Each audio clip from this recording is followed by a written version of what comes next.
녹내장이란 예전에는 눈안의 압력, 즉 안압이 높아져서 뇌로부터 들어오는 시신경이 손상을 받아서 시야 장애가 오고 결국에는 실명할 수 있는 아주 무서운 병으로 알려져 있습니다.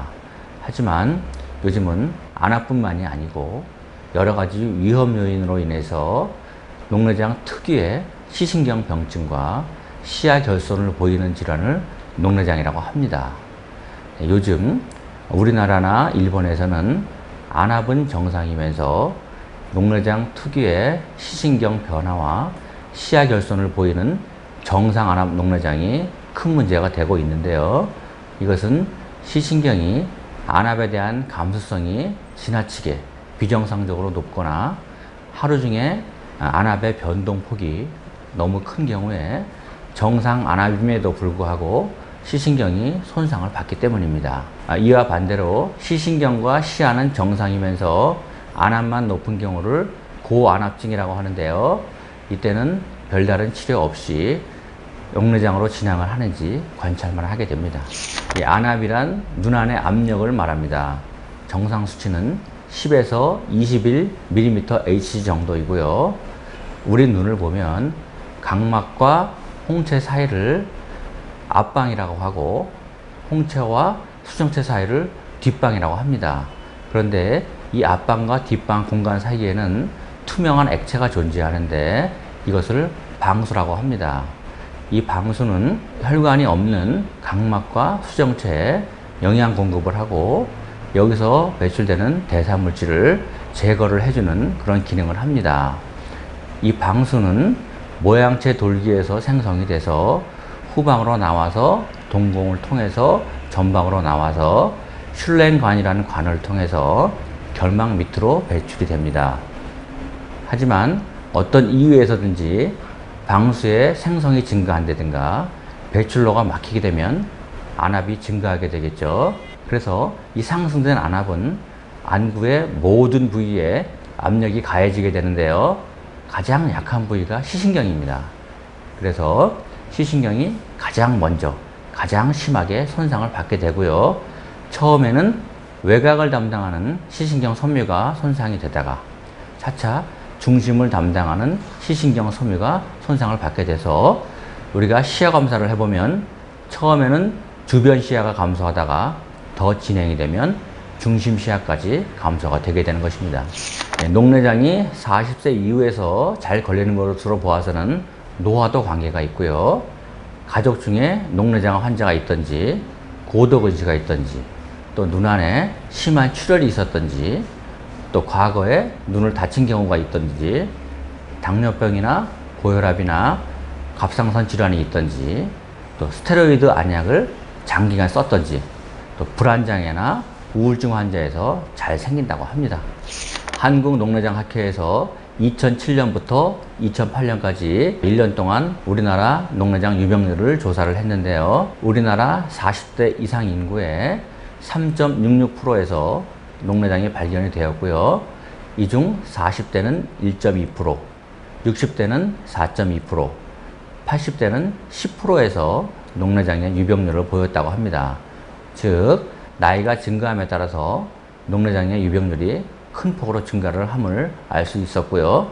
전체 녹내장 환자의 66.3%가 안압이 정상인 정상안압 녹내장이었다고 합니다. 녹내장은 병의 진행이 느리기 때문에 초기에는 별 증상이 없지만 눈이 피로하고 머리가 무거울 수가 있고요. 병이 더 진행되면 시야가 감소될 수가 있습니다. 그렇지만 녹내장은 말기까지 대개 증상이 없기 때문에 환자분이 증상을 느껴서 병원에 내원한 경우에는 시신경 손상이 상당히 진행된 경우가 많습니다. 하지만 폐쇄각 녹내장에 급성 발작이 일어나면 눈과 머리가 심하게 아프고 메스껍고 구토를 하게 됩니다. 또 눈이 빨갛게 충혈되고 전기불이나 가로등 주위를 보면 달무리처럼 퍼져 보이고 시력이 급격하게 감소할 수 있습니다. 녹내장은 안압이 높아서 생기는 병이지만 단지 안압 측정만으로 진단을 내리지는 않습니다. 왜냐하면 안압은 시간에 따라 달라질 수가 있고요.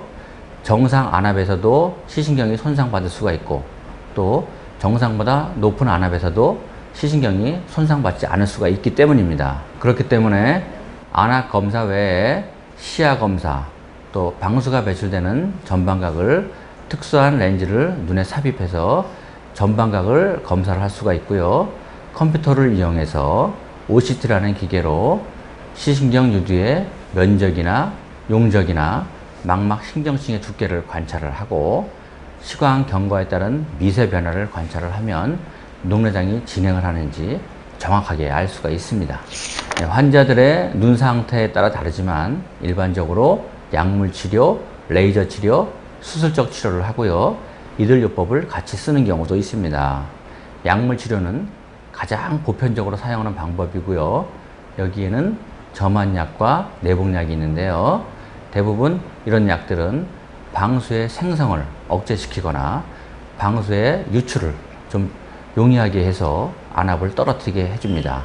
안약은 처음에는 한 가지 약제로 시작하다가 잘 듣지 않는 경우에는 여러 가지 약물을 같이 쓰기도 합니다. 이런 약물 치료에 잘 듣지 않는 경우에는 레이저 치료를 해서 방수가 배출되는 배출로를 좀 넓혀주기도 합니다. 또 레이저 치료에 잘 듣지 않는 경우에는 수술적 치료를 하는데 여기에는 섬유주 절제술이나 방수 유출 장치 삽입술을 하는데 이런 것들은 인위적으로 눈에 구멍을 뚫어서 방수의 배출로를 만들어주는 것인데요. 수술로서도 녹내장은 완치될 수 있는 병이 아니기 때문에 수술까지 가지 않고 약물 치료나 레이저 치료로 안압을 잘 조절하는 것이 좋겠습니다. 또 요즘은 시신경으로 가는 혈류량이 작아서 녹내장이 생긴다고 해서 보조적으로 혈액순환 개선제를 같이 복용해 주기도 합니다. 오래된 녹내장이나 포도막염의 합병증으로 생긴 녹내장은 원인 질환이 해결되면 좋아질 수는 있지만 대부분의 녹내장은 평생 관리하는 병이지 완치되는 병이 아닙니다. 그렇기 때문에 한번 녹내장으로 진단이 되면 평생 동안 꾸준히 치료를 받으셔야 하고요. 치료의 목적은 안압을 적절히 유지함으로써 더 이상의 시신경 손상과 시야 결손을 예방하는 데 그 목적이 있습니다. 녹내장 환자는 눈에 통증이 있거나 눈이 충혈되거나 갑자기 시력이 감소하게 되면 즉시 안과로 내원을 하셔야 됩니다. 그리고 흥분하거나 화를 내서는 안 되고요. 물을 너무 많이 마시거나 커피를 많이 마시는 것도 좋지 않습니다. 술, 담배도 해롭고요.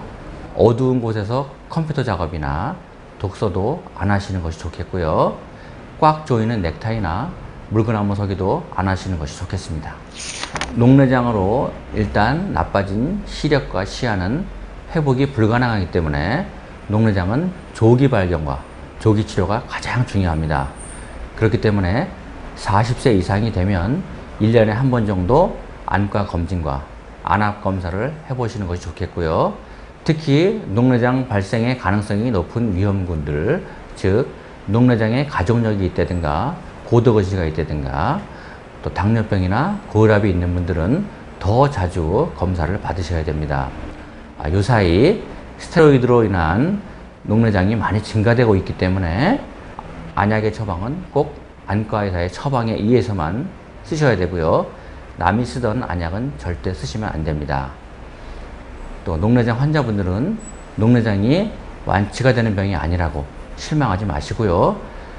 안과 의사의 지시와 처방을 꾸준히 잘 따른다면 대부분의 녹내장 환자는 현재 남아있는 시신경을 잘 유지하면서 일상생활을 하시는데 큰 문제가 없으리라고 생각이 됩니다.